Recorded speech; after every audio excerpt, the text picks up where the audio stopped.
All right, I want to call this meeting of the Simpson County Fiscal Court to order, and I'm going to ask Magistrate Scott Poston if he would lead us in a word of prayer, and after that, we'll have a pledge to the flag.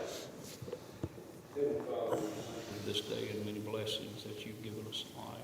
Father, we thank you for the opportunity that we have to be here today to take care of the county's business.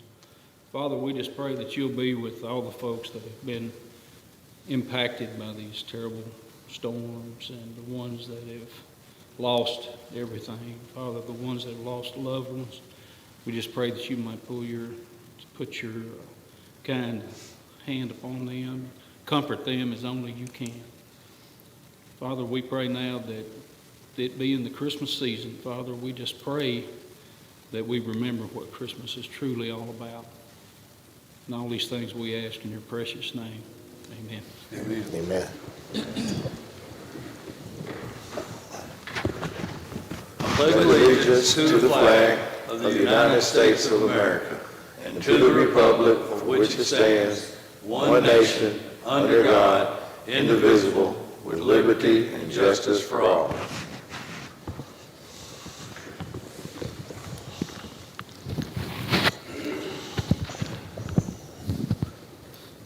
All right, gentlemen, here we are 4 days before Christmas. How about that? Woohoo! I better go shop. You better get to shopping. All right, if you had an opportunity to review the minutes of our December 7th regular fiscal court meeting, I need a motion and a second to approve those minutes. Motion made. Got a motion by Nate, Second. second by Myron. Any question or discussion about those minutes? All in favor, aye. Aye. Any opposed? That motion carries. Next, gentlemen, if you had an opportunity to review the minutes of our December 7th joint city-county meeting, I need a motion and a second to approve those minutes. So moved. Motion by Scott. Second. Second by Myron. Any question or discussion on those minutes? All in favor, aye. Aye. Any opposed? That motion carries. Next, gentlemen, if you had an opportunity to review again fiscal year 21-22 budget ordinance number 220.234, it's amendment number 4, we would need a motion and a second to approve the second reading and passage of that budget ordinance. And it is for some surplus prior year revenue that we amended in to cover the cost of voting machines, some federal reimbursement funds. So moved. got a motion by Myron. Second. Second by Nate. Any other question or discussion about that budget amendment? Pam, on the ordinance, we would do a roll call. Myron Thurman, Yes. Nathaniel Downey, Yes. Scott Poston, Yes. Marty Chandler, Yes. Mason Barnes, Yes. And that motion passes. Then next, gentlemen, if y'all remember, we put out an RFP for the voting machines. We only had one bidder. They were opened at 10 o'clock on Monday, 10 o'clock on the morning of 12/17.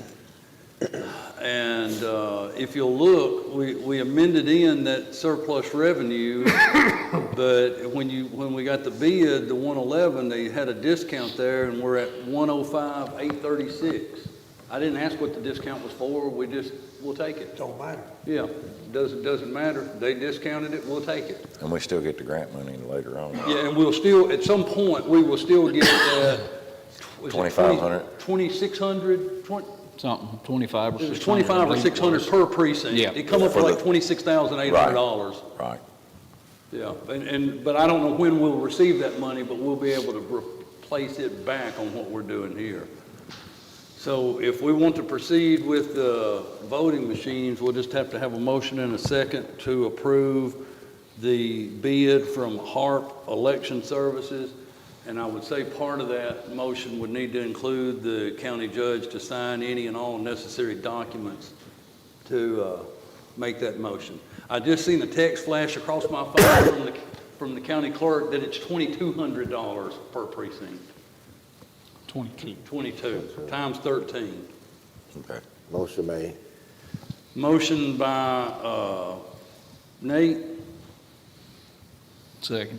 Second by Scott. Any other question or discussion? All in favor, aye. Aye. Any opposed? That motion carries.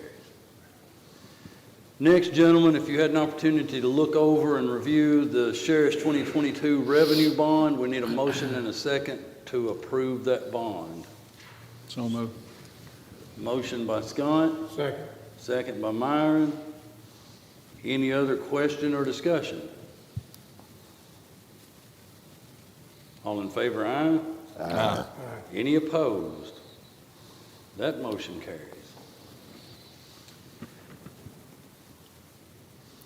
Next, if you had an opportunity to look at the resolution authorizing the county roadway maintenance program, we need a motion and a second to authorize that road maintenance program as presented and authorize the judge to sign it.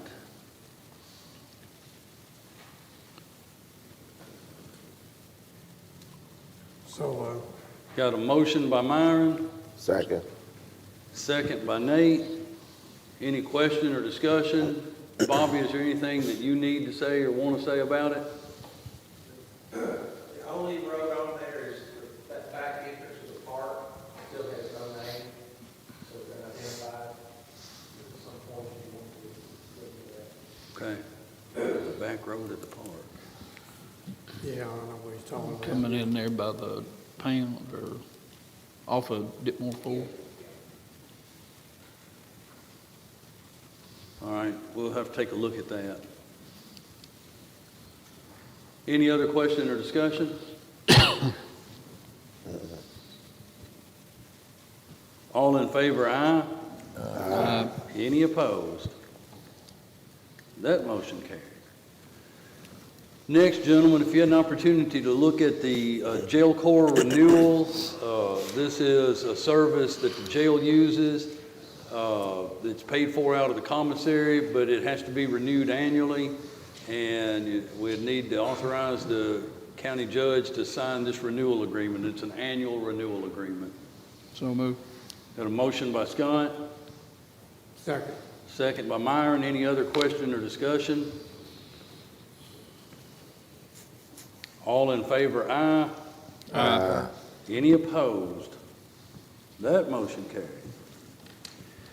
And then finally, gentlemen, if you had an opportunity to review the sheriff's copier lease, we need a motion and a second to authorize that lease and authorize the county judge to sign any documents that are necessary with that lease. I actually think it's kind of like some of the other copier leases. It's actually a little less than what we have been paying. And this will be a bigger machine, faster machine, so. Bigger, faster, and cheaper. You don't hardly get those. You can't hardly get those three combinations anywhere else. So much. Got a motion by Marty and a second by Nate. Any other question or discussion? All in favor, aye. Aye. Any opposed? Okay. Going back to the jail corps renewal, who is authorized to sign that? The county judge. Okay. That was, I think that was part of the motion. Okay. All righty. Next, gentlemen, if you had an opportunity to review the budget transfers, we need a motion and a second to approve those as presented. So moved, Mason. Motion by Myron, Second. second by Nate. Any question or discussion about those transfers?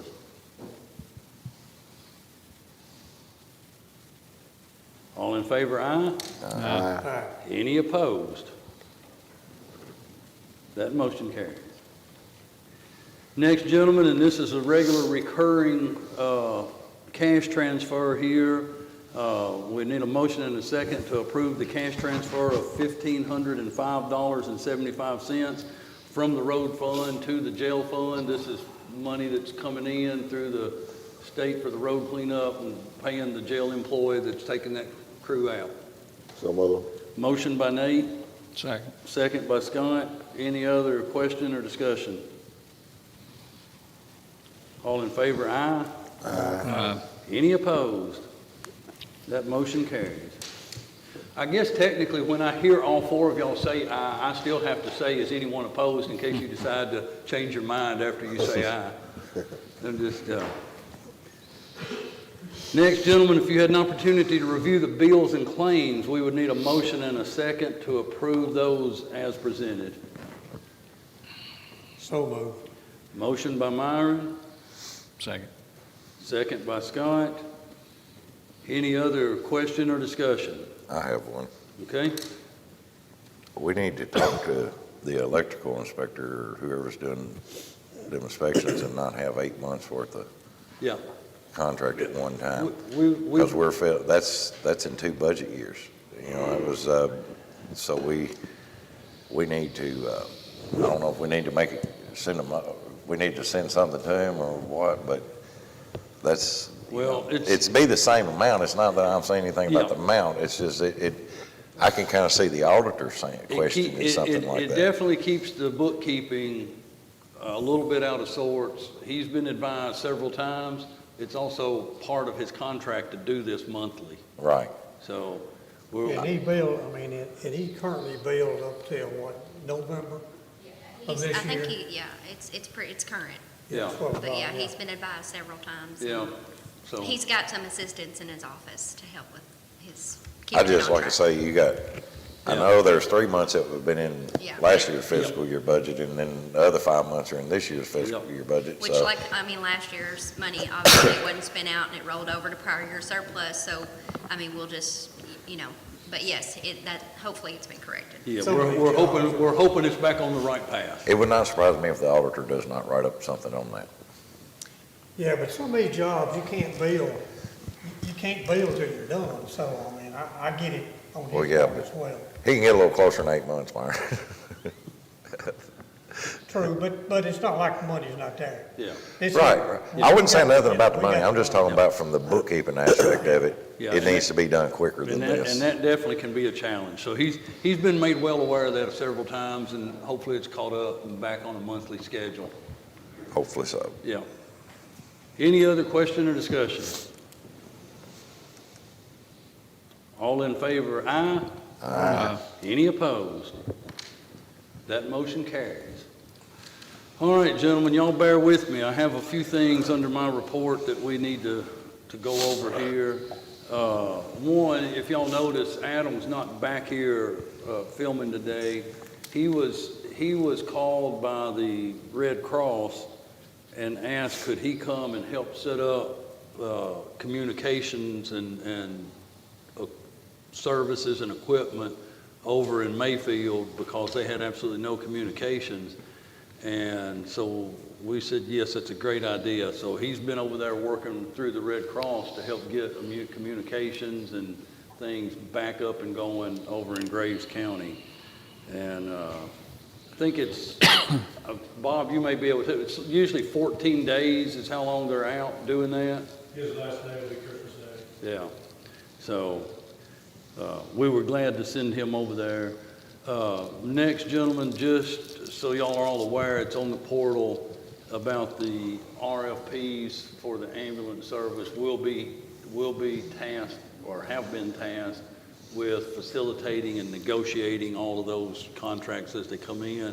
And January 3rd will be their deadline. That Monday, January 3rd is the deadline to get those in. So as soon as we get those, we'll get them either emailed or on the portal or have them where we're able to have at least some discussion on our meeting on January 4th.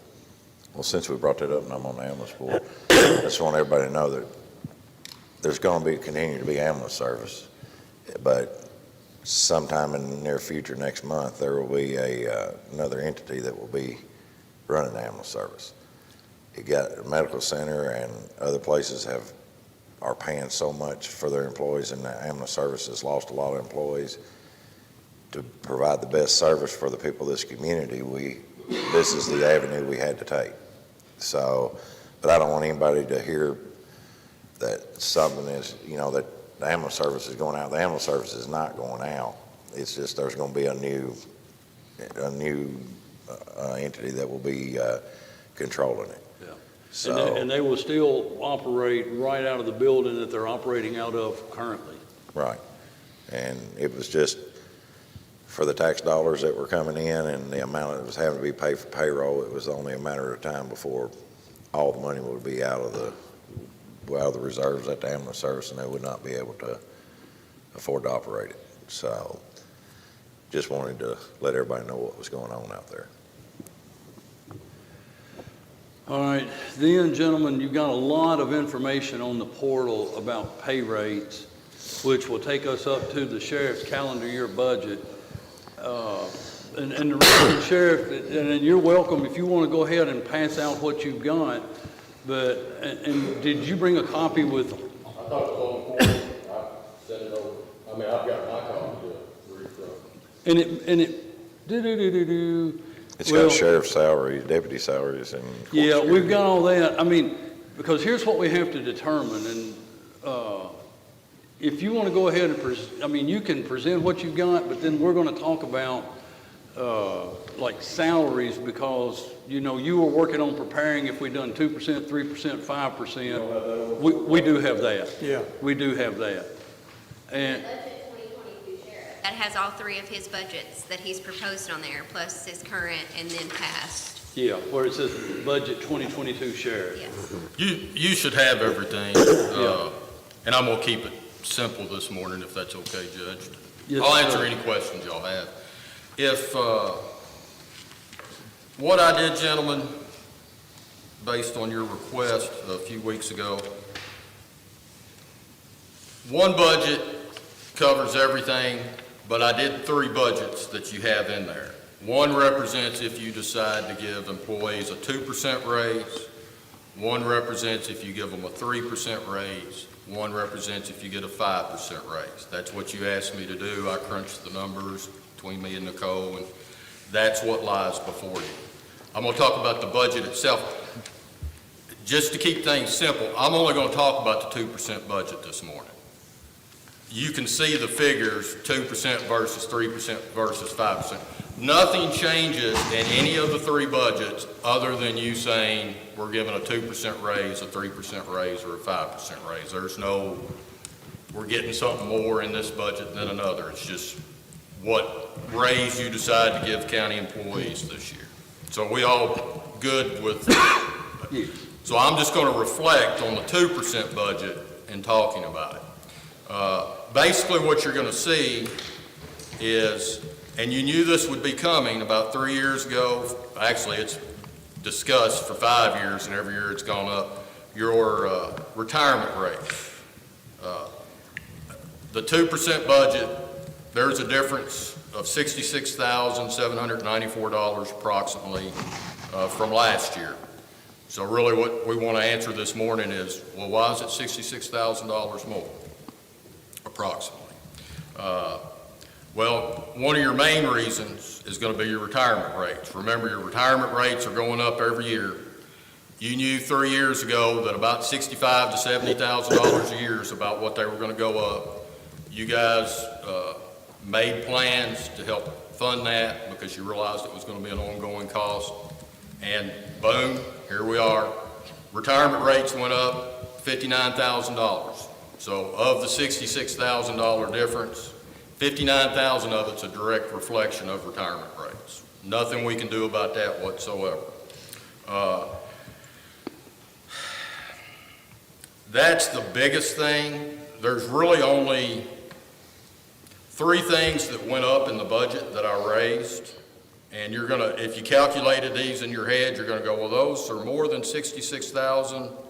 How come fiscal, how come I'm not seeing it in the numbers? It's because some of it, our income helps offset. But the 3 things that went up are gonna be fuel. And obviously, when I was standing here and gas was $1.78, which would have been, some time ago. Now it's $2.75 today. It's been up to $3. The $48,000 was what we used in the old budget. I'll probably have to come back to you in the next few months just to finish up that budget because we're not going to have enough to pay for our fuel from that. So about a $13,000 increase in fuel. We raised it to $61,000. There's nothing we're getting out of that other than having enough money to pay for the fuel for the cars. That's the biggest increase. Internet is one of the other things that changed. And what has happened, we have had to go to the computer age. We've got so many computers at the office that we have constantly running, doing things with. Our internet speed is too low, and we're losing too much time because of that. So we've had to increase the quickness of our computers, and that's that $638 you see there. It's going to cost us $638 more this year because we've got a faster internet speed. And then finally on phones, and let me explain this, you see a $4,500 increase on phones. That's not per se for phones. We started a project about 3 years ago of putting computers in our police cars. Now that's not because we want computers in our police cars. I prefer not to even have them. The way policing has gone, we have no choice but to get those in there. The days of being able to handwrite a citation, they won't even take handwritten citations anymore. You've got to transmit them from your cruiser, so they go to the clerk. It bore you to death to go through all that. It's one of the boring things of policing, but the reality is we took about a $30,000 project and we've spaced it out over the years doing little steps, bit and piece, so that you've never even noticed the cost. We now have computers in our cars. We've been working off hotspots from our telephone, because your computer has to have some type to get the data and everything. The problem is, when you get out of the car and you've got your phone, that Wi-Fi hotspot disappears, so the computer shuts down. So I'm trying to deal with you. You may be the nicest man in the world, it may just be a little something, but it may be something major, and I'm trying to run things on my computer, and as soon as I step out of my car, my computer's shut off. So imagine you're at home and you turn off your computer and you restart it.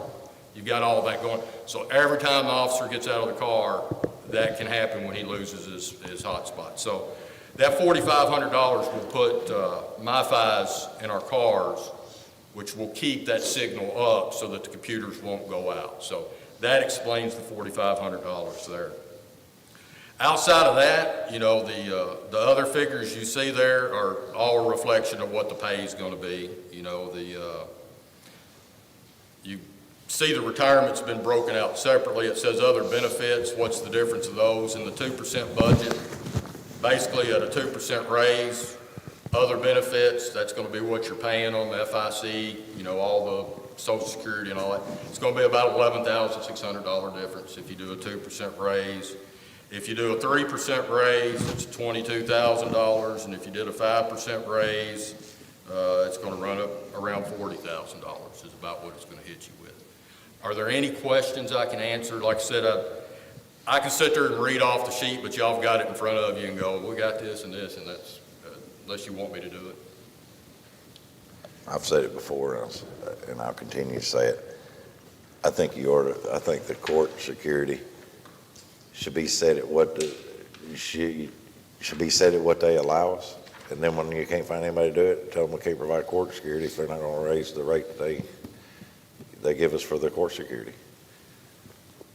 Because it's not, I mean, that was not supposed to have a negative impact on the sheriff's budget, but it does, because. Oh, it has a very negative. What do they allow them, what, $8.50, $9 an hour or something like that? The state Office of Administrative Courts is who runs the court system. Right.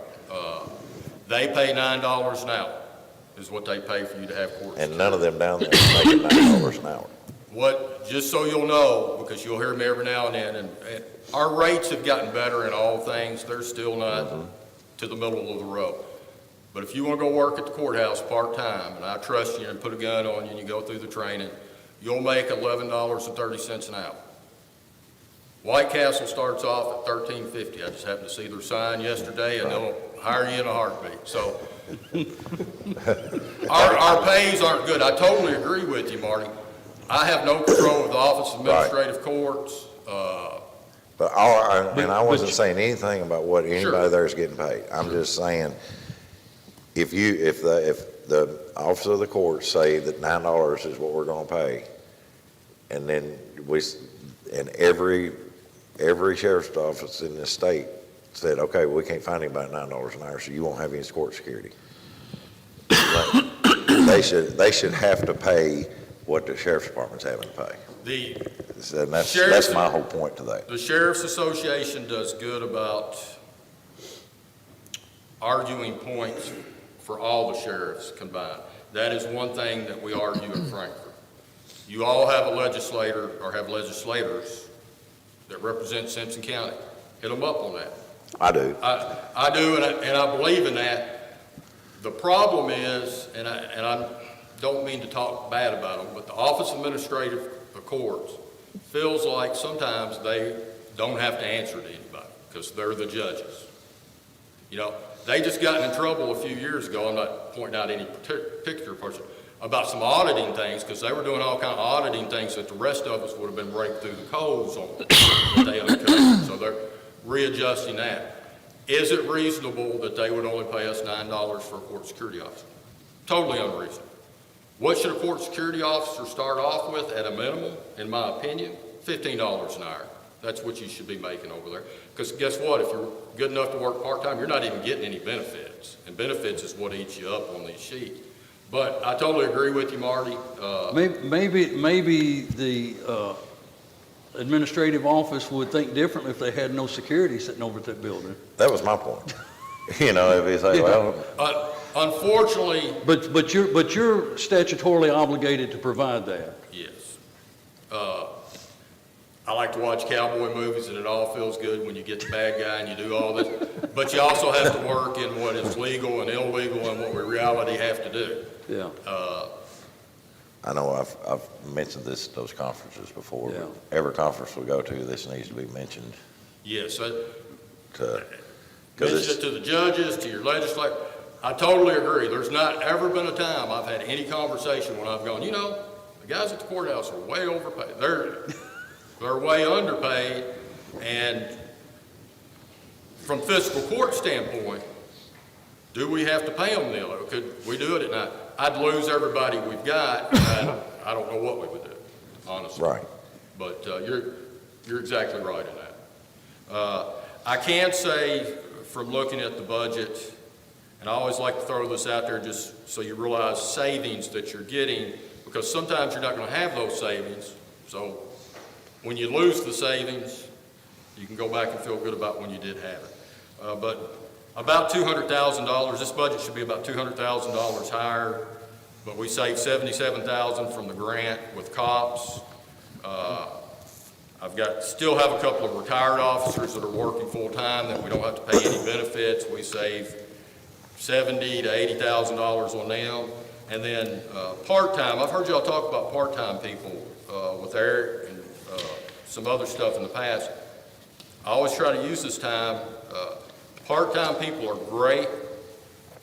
Why do we have part-time people? It's to keep us from having to hire full-time people in positions that we need them.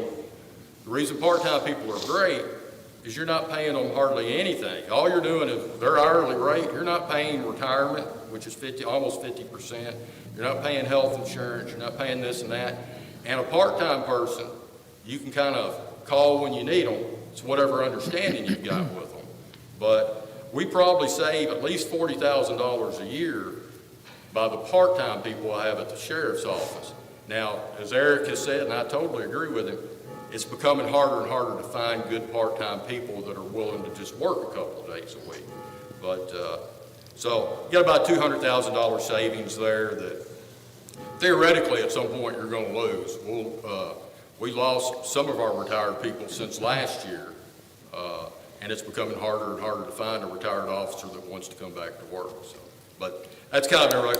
Those are the numbers. Anybody else have any questions they'd like to ask me or discuss? The only other question, are you not planning on selling another vehicle this year? No. We're on it. We have two vehicles, and that's a good point. Two vehicles that we've put in our program through fiscal court that we're trying to rotate through. We sold one this past year. I currently have one that next year we'll be selling. Okay. So the budget this year reflects enough money that we could get two vehicles. Next year, the budget will reflect enough money that we could get three vehicles, but on the revenue side, you'll see a vehicle getting sold. Okay. I think we'll still get good money out of the vehicle we've got running it into next year. Okay. Any other questions? Any questions, gentlemen? No. Thank you, gentlemen. All right, thank you. Thank you, Sheriff. So back to, you'll see on your portal, County Treasurer has done a great job of putting together these 2%, 3%, and 5%. The reason we're looking at this, if y'all remember, the county clerk presented her annual budget at the last court meeting and had included a 5% across the board raise. And I agree with Magistrate Chandler. If we're doing a 5% raise to one department, we need to be willing to do that to every department. And so it's more than just looking at 7 people in one department and saying, okay, this is the impact of 5%. We've got to look at the impact of 5% over 80 or 90 employees countywide. And so you've got information there where Nicole has put together for and her and the sheriff worked together on his. You got the 235, put it together in the 235 for the clerk's office, and then a 235 countywide. And the reason we've got to determine where we think we're going to be, obviously, is at our next meeting, which is January 4th, we've got to approve the clerk and the sheriff's annual budget by January 15th. And so we've got to know at that point what's in our minds, where we think we're going to be. And so we're having to try to look forward, 6 months out on what we think. And the sheriff was talking about retirement rates, and Nicole says the non-hazardous duty is going to be 26.79, and that one's not hardly a 12% increase over last year, is it? It actually went down slightly. Which I don't understand how that happened, but the hazardous duty went up. Yes, and it was just a little less than 12%. Yeah, the hazardous duty retirement rate is 49.59. So as the sheriff said, nearly 50%. Basically, every dollar you're paying somebody, it's another 50 cents. Yeah. If you're a one-off. Now, I don't have any word or why the non-hazardous backed up a little bit. I don't know what that's the reason, what caused that. We'll take it. You never look a gift horse in the mouth, because they've been on a regular boom, boom, boom, bringing it up. So,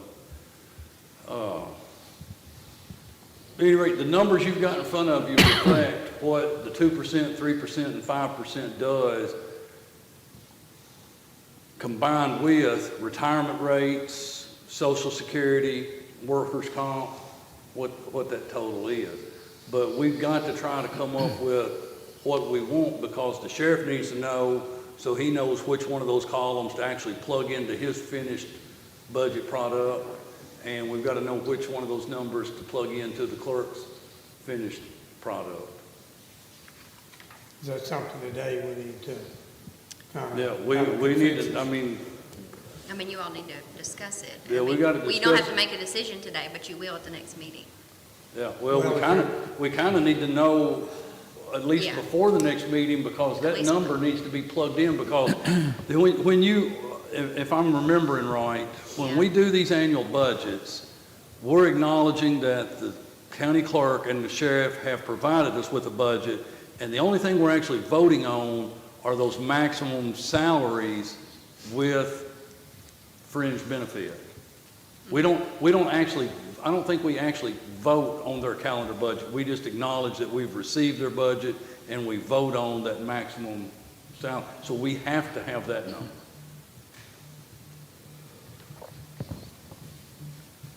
And when you start talking about salaries and pay rates and all that, it's a tough discussion, because it doesn't matter what your job is in Simpson County government. Every job is important. It doesn't matter. I mean, Every job's important. It doesn't matter whether you're working at this courthouse, whether you're working on the road crew, whether you're working at the jail, whether you're working at the sheriff's office, the fire, it doesn't matter where you're working. Every job is important. The problem is the sky is just not the limit on what we're able to pay. We have to, this is the thing that I want to try to say this and say it correctly. Not politically correctly, just correctly. We have to understand that everything that we do, we're doing with someone else's money. Now, each one of us sitting up here does pay taxes also, but there's 5 of us up here, and there's 20,000 more people out there in Simpson County paying taxes. And so we have to be as responsible as we possibly can be with their money. Yet we have to provide certain services that they're expecting, and the way we provide those services is through our people. So, I wish the sky was the limit. It would suit me fine if we had the ability to pay every employee $80,000 or $100,000 a year. We don't have that ability to do so. We could do it a year, and then we'd be broke. You cannot bring in $1 and spend $1. That's what I was saying about the ambulance service. Yeah. It's it's got to where the hospitals were paying so much that the ambulance service couldn't be competitive with what the hospitals were paying. So you want to do the best you can to pay every employee as fairly as you can pay them, yet be responsible with the tax money that we're entrusted to take care of. And this was a discussion that was had a little bit, 3 years ago.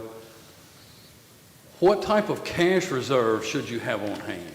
My opinion has always been that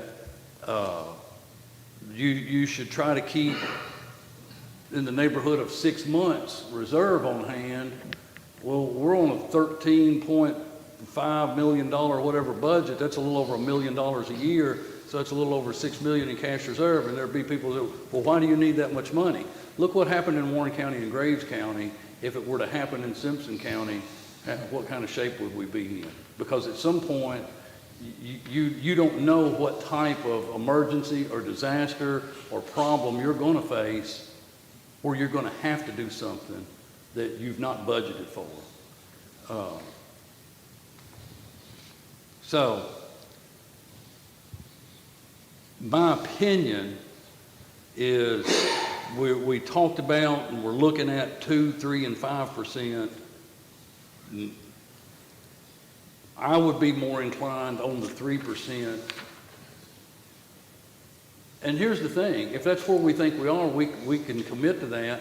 If it looks like revenue is much different than we think, we can adjust that as we work on the fiscal year budget in, March, April, May as we're getting into that point. But that's my thoughts on it. That's kind of what I'm leaning towards.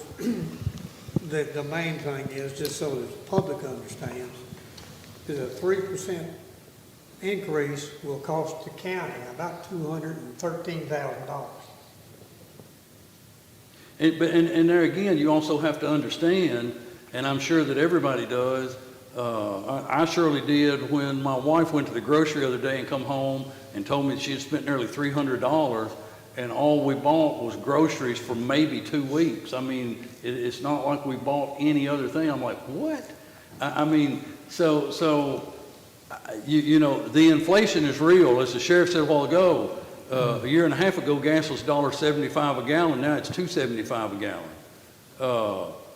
So everything's gone up. You want to try to get employee salaries to try to keep pace, but I honestly, financially, we can't keep pace with what inflation is doing on the national level right now. No, there's no way to keep pace with that. Well, here, I've always never had a problem expressing my opinion. Next year will be 16 years I've been on this court. We've always tried to do cost of living, it's been 1, 2, 2%, sometimes 3%, but 2% is out the door with the inflation that is going on. In my personal opinion, 3% cost of living raise, they're still behind the 8 ball. I don't disagree. And I know it's another $100,000, but with as much stuff as went up, I mean, you know, I personally think the 5% would be the best. And I know that's another $100,000 a year. But with the understanding that if inflation, you know, stops, or, you know, if it levels off where it's at, and stuff comes down next year, it might not be but 1%. But as high, as much stuff as went up, I would lean more towards the 5%. But I'm not going to try to get in an argument match with other members of the fiscal court. If the majority of the court think 3%, I will go along with it. Well, and But my I thought- just, my you know. thought on the 3, Marty, would be, if that's what we set now, we can make that adjustment when we do the fiscal year budget, if we think we can really bring it up and work out okay. Because, and that's the thing now, that's what's so tough about this whole budget planning, is you have the clerk and the sheriff that have to have this annual budget, but then we're 6 months before we do our fiscal year budget, and there's a lot of variables that we don't know the answer to until, you know, April or May, as we're getting into preparing that one. And I've always tried to be as conservative with the tax dollars as possible. But, you know, the sheriff just said it, he's going, and last year when we did his budget, I brought up that the fuel, I didn't think the fuel was high enough. He increased it. He's still going to have to increase it. But the people, the county employees and other people, you know, he's already said he's going to have to come and ask for more money to finish out his budget. Totally not his fault. But they can't do that. They don't have anybody else they can go to and say, well, they can't come to us and say, well, fuel went up, so we're going to have more money. You know, that's the only reason I'm saying I would lean more towards the 5, but if the majority of the court feels like 3 is enough, I'm perfectly fine with that. But I just wanted to let you know why I would be leaning more towards that, because things have went up so much. No doubt. I guess my feeling towards it, when I first looked at this, the 2, 3, and 5, you know, I guess I was more leaning towards the 3 because, you know, you don't know what tomorrow is going to hold, you know, whether it's tomorrow or 6 months down the road. And it's like Judge said, you know, you might want to have that cushion, and if you see the opportunity to increase it, then you can. But if you go all the way to the max, and if you get in trouble, you know, I don't think you can really go back. You can always go up, but not go back. You know, so that's why, you know, I think the 3% would be good to start out with. You know, to go with, and then if things do turn out better before deadline, then you got that opportunity to be able to increase it. You know, whether it's a 4 or 5%.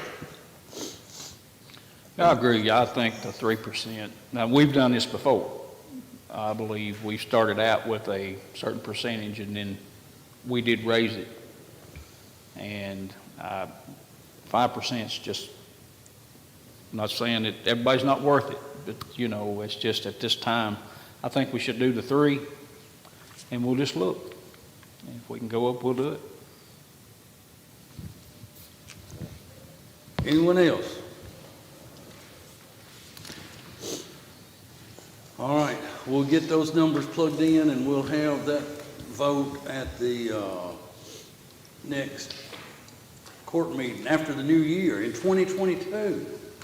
All right, I got some papers for you guys. Y'all remember a few meetings back, we had representatives of the Parks Department here, and we told them to let us know if they had needs.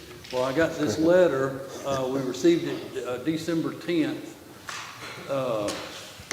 So that would have been, right after, it would have been 3 days after our last meeting, I received this letter. So there are some things that the park is saying that are big items that they feel like they need, and it totals to $150, $170, almost $200,000. Well, there's 2 things that there's no numbers on, so it could be better than $200,000. But I just wanted you guys to have that. And another discussion would be that the thought of the park actually operating under county government rather than under the operation of a board. Like, kind of like the fire department and the planning and zoning office currently operate. So we kind of need some feedback from the magistrates to see, is there a need to pursue that opportunity or that option? Well, I've been pretty vocal on that. I think that's definitely the direction we need to go, is the Parks Department should be, the Parks Director should be a department head of fiscal court. I said that when Terry announced his retirement, and now I know they have advertised for another director. Personally, I think they should be notified that if a director is hired, he needs to know that for full disclosure, he could be part of a county government. In talking to a public works director, he's saying that they have to call and ask to use the equipment at the road department, backhoe. I mean, there's a lot better equipment at the road department than there is at the park, and they have to call them and ask to borrow some of that. So if that was part of it, then those maintenance employees out there that are doing the general maintenance, they could become part of the public works department, and then when they're not, if it's a slow time at the park, they could be helping do other things with the road department, or if they need 4 or 5 extra guys, which sometimes they're shorthanded out there, then they've got a pool of people to pull from there. And plus, I know and when we was doing budget last time, we increased the appropriation to the park because it was brought to our attention that the maintenance guys hadn't got a raise in a few years. And they're paid by the Parks Board. And I'm not talking down about the Parks Board or anybody else. I'm just saying if they were county employees, they would be getting the same cost of living as all other employees would get. So I think it would be a win-win, and I know, and it would be a win for the community because there's things that it would be easier for fiscal court to do capital improvements. They wouldn't have to send this letter if we were working directly with a department head, and we could do some long-term planning. I know fiscal court 4 years ago or 5 years ago or whatever, we put money in there for capital improvements, but they had to work on it, bring it up, and then we kind of approved what they could spend the money on. And if we were working, we could do more of a long-term plan if it was a department head.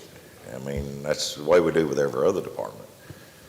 The sheriff, we're always planning out his equipment. We do, plan out things with the jail, with the fire department, with the public works department, and it's just easier to have a plan when there's a department head who works directly with us. And I think that I'm right in saying this. At this point in time, and I think it's been this way for maybe the last at least 2 years, if not 3 years, I think the park is completely and entirely funded by tax revenue now rather than any bingo collection money, correct? Yes. That's what I was thinking. Now, we will have to have an interlocal agreement with the city if the city wants to continue participating in the park, which I can't see anybody at City Hall saying, no, we don't want to do that, but because I think now they pay the insurance on the employees out there, but the park reimburses it, which the city funds half the park, or a portion of the park. I think it's half. Yeah, I think and the county it's supposed to be a 50-50, but anyway, the city's funding, and then the parks turn around and paying them back for the insurance. So it's kind of they're just swapping money there. But we would need to see how the city feels about this direction, but I can't imagine them not wanting to do it, and I think it's the way, personally, I think this would be a lot better for the park. Yeah, I guess the question I have is, okay, they have a board now. Now, they would continue to have a board? No. It would all go through us or city and city. Well, it would work like fire department or planning and zoning. Right. Now, they may want to have a board of the parents that are in some of the leagues out there, the softball. Well, the leagues have independent boards, don't they, Nate? Yeah. All like, So that you would still have those kind of boards. yeah, all of like, So the director would communicate directly with fiscal court. Yes.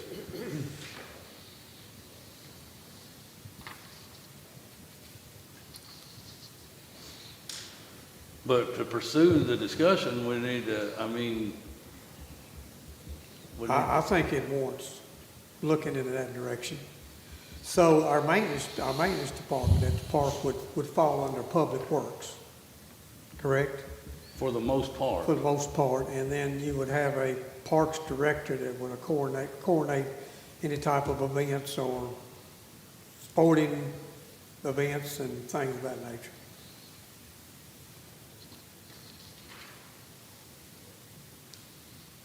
Nate, what do you think?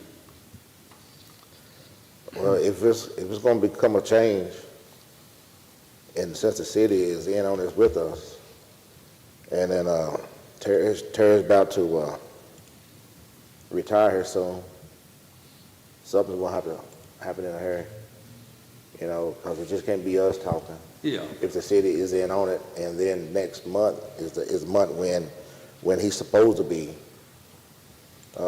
taking terminal leave or something, until all the days is, used up.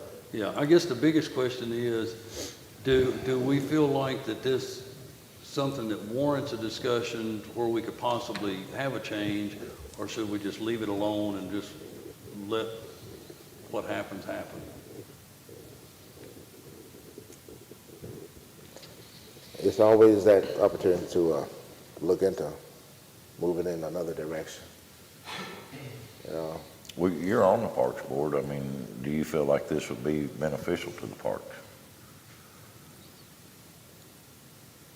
I think it would be if it's looked all the way through and then organized the right way, you know. But if it's gonna be a mess, you know.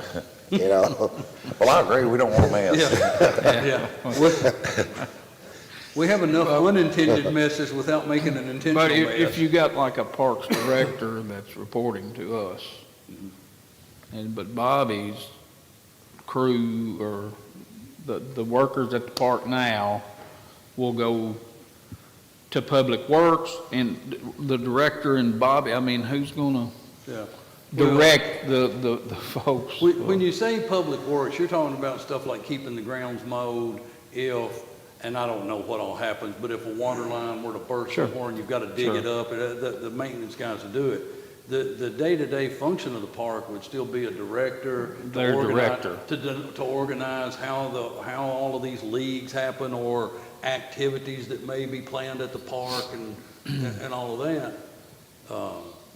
You know, and Marty's, one point that Marty made is really good, is if they are actually county employees, you don't have to, and you've got good employees working, you don't have to go 3, 4, 5 years, you don't get a raise, and you're saying, hey, we don't have enough money, we've got to, you know, set aside another certain amount of money just to get these guys raised.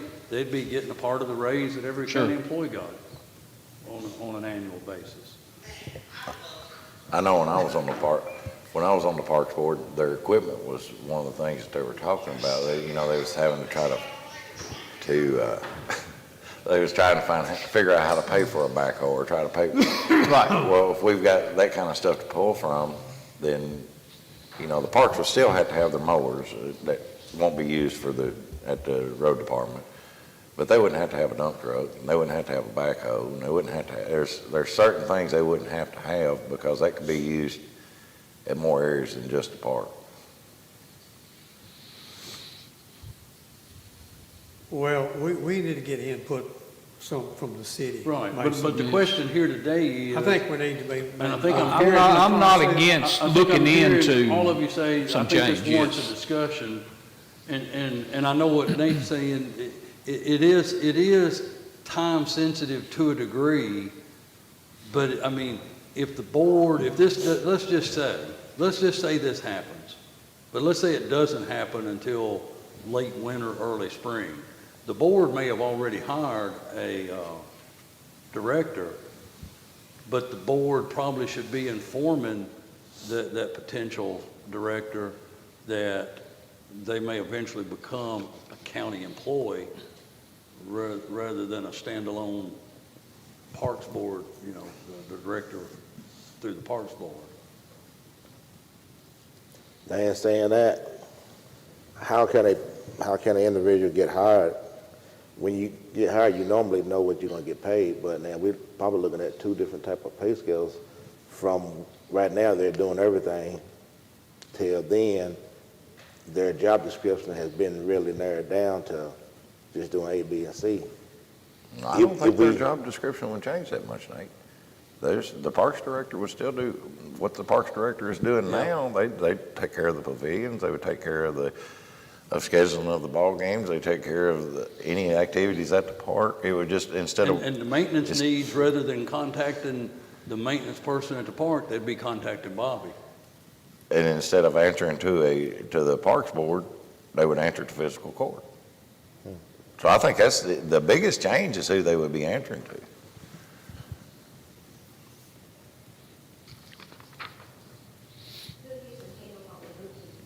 Like the bill paying and payroll and all that stuff? That's my question. Well, The county treasurer will No, be. I understand that I will eventually Yeah, get it, or will get it, but I mean, who has that job at the park now?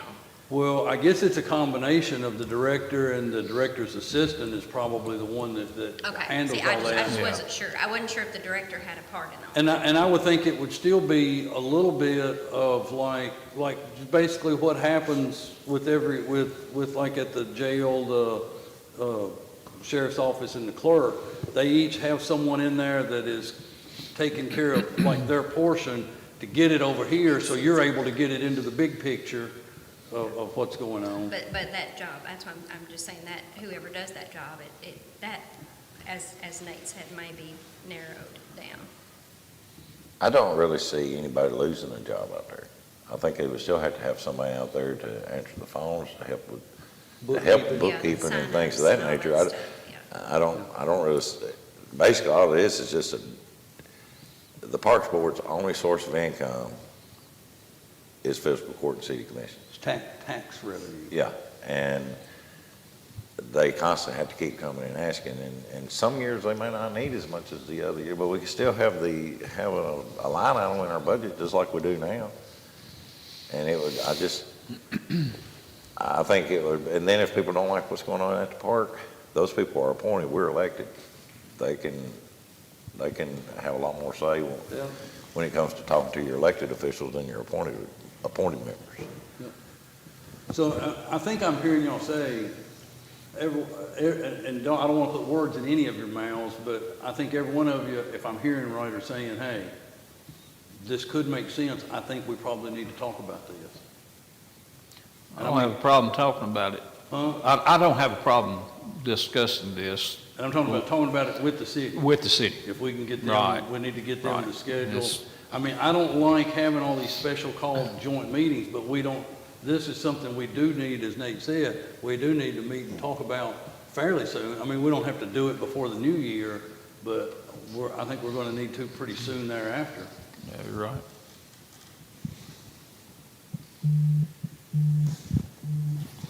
Okay. All right, the only other thing I've got is, obviously, like I said, it's the opening, it's 4 days away from Christmas. I wish everybody a very Merry Christmas. Marty?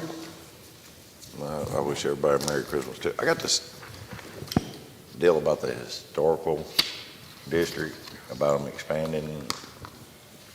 Was we supposed to talk about this at all? It was just for information It's just for purposes because information. it was Okay, sent to. all right. I just have some concerns if they expand this historical district as much as they're expanding it, because I know they set guidelines where you have to rebuild stuff to their standards, and you know, I know South Central Bank down here tried to put a LED sign up. They wouldn't let them do it. Really? Even though Sheldon's has got one, Franklin Elementary's got one, Goodnight Library's got one, Franklin Bank and Trust has got one, there's one flashing inside this matrix computer place down here. But they told them that they couldn't have one because it didn't fit inside the historical district. So I have some concerns about this historical society, or not historical society, but this historical district that they got laid out. I think they need to be able to look at things, you know, without saying, you know, I just wonder if a house were to get torn down or catch on fire, do they tell them they have to build it back exactly like it was, or, you know, or can't? So people that are in the city should maybe, that are in that district should maybe question that a little bit before they do, before this gets made official. Nate? But the only thing I have is that everything is going good down with the Boys and Girls Club. They did have their Christmas party for the kids last week. You know, the kids got toys, you know, so they all was happy, I heard. You know, like they usually is, everything. And the employees, they're doing good down there, you know, and the staff and all. Other than that, you know, I just wish everybody a Merry Christmas and a Happy New Year, and think about the ones that don't have during this season. Scott? Yeah, I'd like to wish everyone a Merry Christmas and a happy and safe New Year. Same here, Merry Christmas and Happy New Year. We can't give a counselor can't give a report. You notice our county attorney's missing today. His son's having a medical procedure, and he felt like he needed to be there, and I said, Counselor, that's exactly where you need to be. But since he isn't here, I'll speak for him. Pay your taxes. And have a Merry Christmas and a Happy New Year. Sheriff, you have anything? Merry Christmas. Jailer? I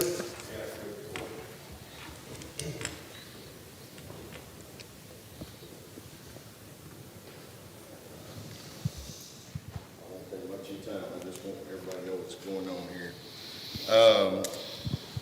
Last week, I talked to a few of y'all about what was going on at the jail as far as our numbers. We were holding about 344 for a long period of time. When that happens, we have there's a breaking point at the 320 mark. We have to add, you know, a part-time. We were talking about part-timers. I had to plug some part-timers, so you're going to see that part-time pay go up a little bit, payroll go up a little bit. Since then, of course, we were running about 100, I think it's 111, is it, you know what I said, 112 county inmates. So, you know, we're not used to that. And this is the COVID catching up to us, where they've been pushing everything out. It's starting to roll in, starting to catch up with us. So we got a few minor issues with that. Today we're running about 310, 238 on the state side, around 70-ish on the county. So we're trying to get the people out that we can get out. DOC did call us this week, and they pulled 10 from us. That's the first time that they pulled from us in that long, well, since 2020. So we've been fortunate there. Luckily, we have a good rapport with the person that pulled, so we're gonna be all right. Numbers are good, money's good. I'm hoping we're gonna come in under our budget. I feel like that's coming. I feel like it's gonna happen. A little excited about it, but I'm not gonna push it, okay? Now, with that being said, this FYI, public announcement. Court does not meet again until January 6th. So if you're going to commit a crime, do it in another county, because you're going to be stuck in the county jail here. You're not going to be getting out. So our number's going to be going up. Or you could just say not commit a crime. Or don't commit a crime. Yeah. There you go. What about, Jailer, I know our last payroll overtime was pretty huge. It was. When we did training. You know, we reimbursed the court like we did last year. You know, we wrote that separate check to cover the trainings. So, yes, that's kind of figured in. Okay. So So we're gonna overtime see was that up, but you number wrote go a check down. out of commissary to subsidize Yeah, that? Okay. Yeah.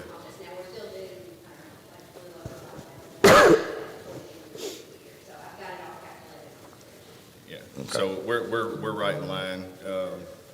I- When we did this and we started finding what we could pull from the commissary to cover what, she did a good job of writing down where this money went to, and we knew these unexpecteds were gonna come up, so we funded the money to cover stuff like that, so.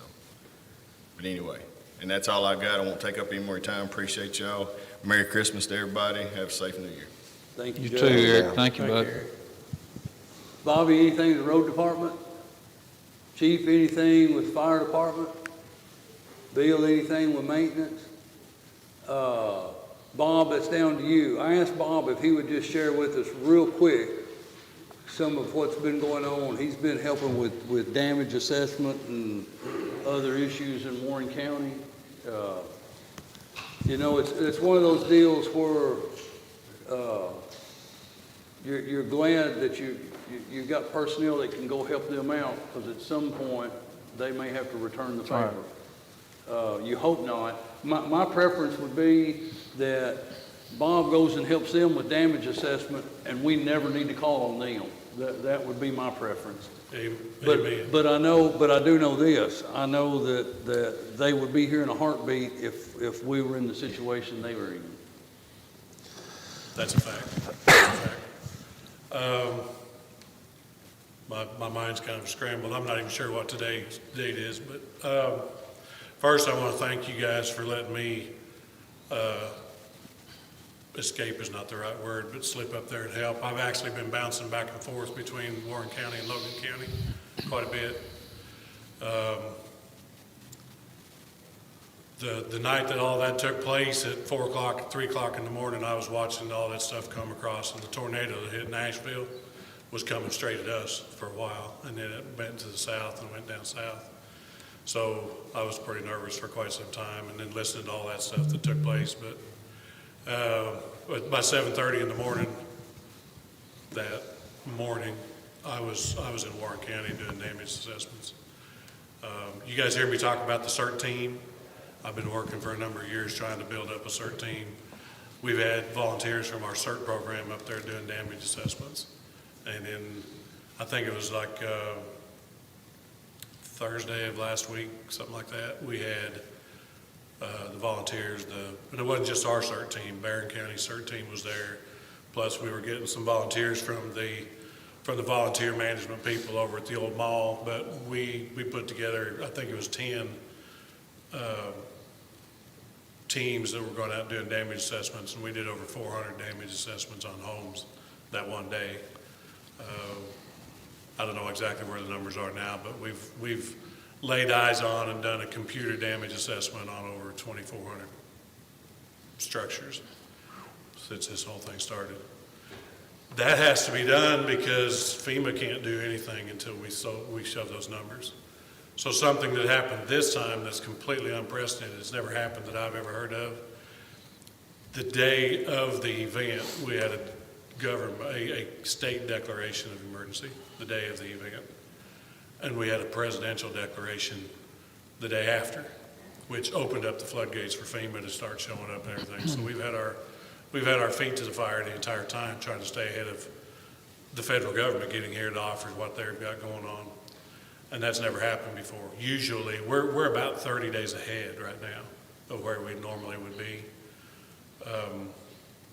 The only thing I can keep saying is thank the good Lord above that one that went towards Nashville. And I hate to say it that way. I don't want to sound, better them than us, but deep down in my heart, better them than us.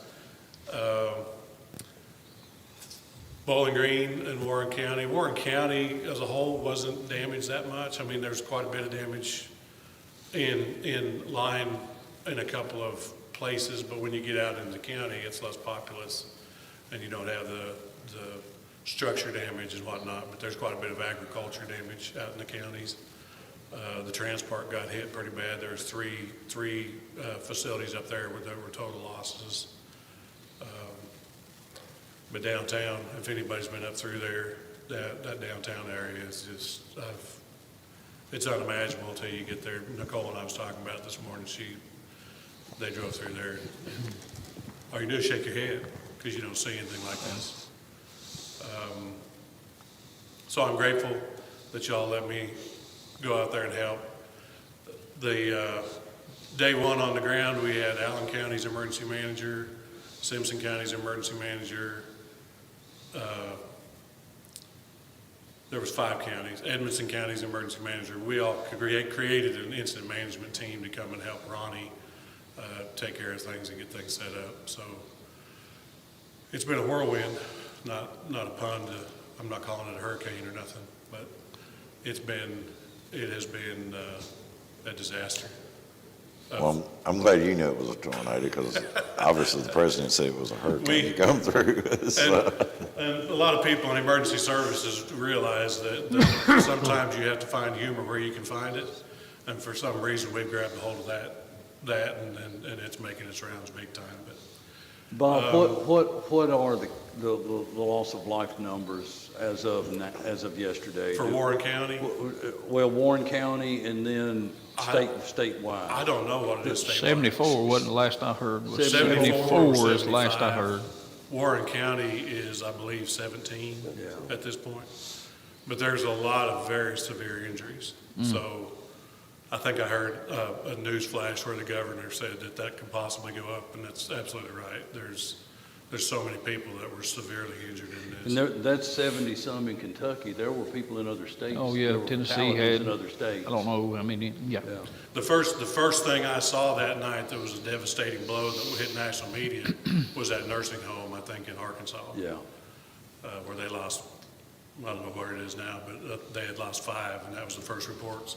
And to sit there and monitor, Nelson's been up to help me do this a number of times in the past, and it's hours of just boredom for a very short amount of excitement when the system comes through.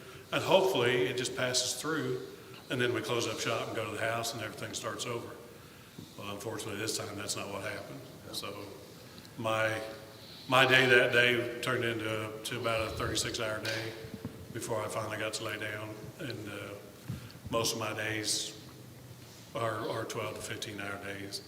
Tomorrow I'll be in Logan County helping them with their joint preliminary damage assessments over there. There's a lot of damage in Logan County. They actually had a little over 100 houses damaged or destroyed. Some of their infrastructure got some pretty big hits. Chandler's area got hit really bad, so they'll probably have a pretty good FEMA recovery, I believe, depending on how they work. So, but I guess my main point that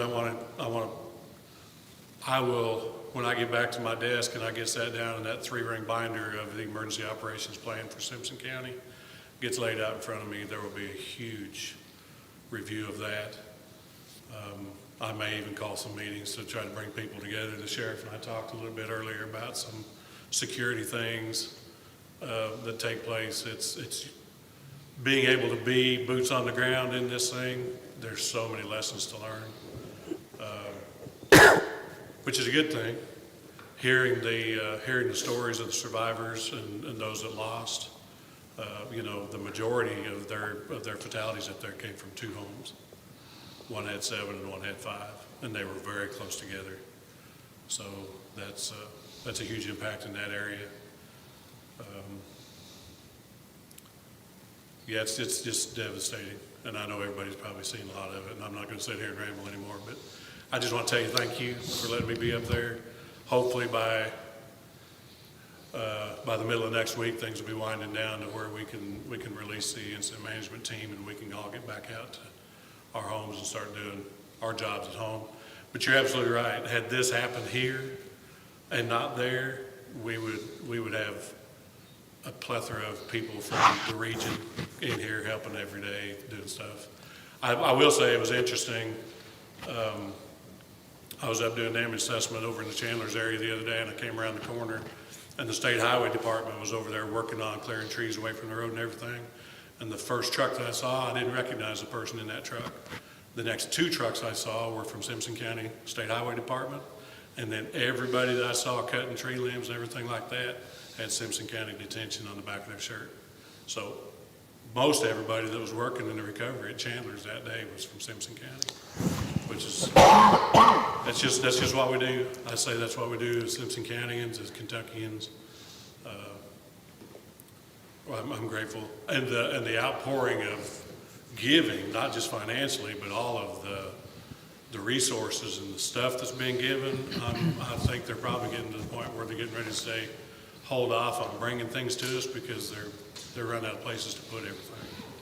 Which, in the future, I mean, further down the line, that may be a problem because then they got to figure out what to do with it when there's nobody else to give it to because everybody's getting recovered. So, I appreciate all of that, and if you guys got any questions, I can answer anything that you might have. Other than that, I'd like to say Merry Christmas to everybody, Happy New Year.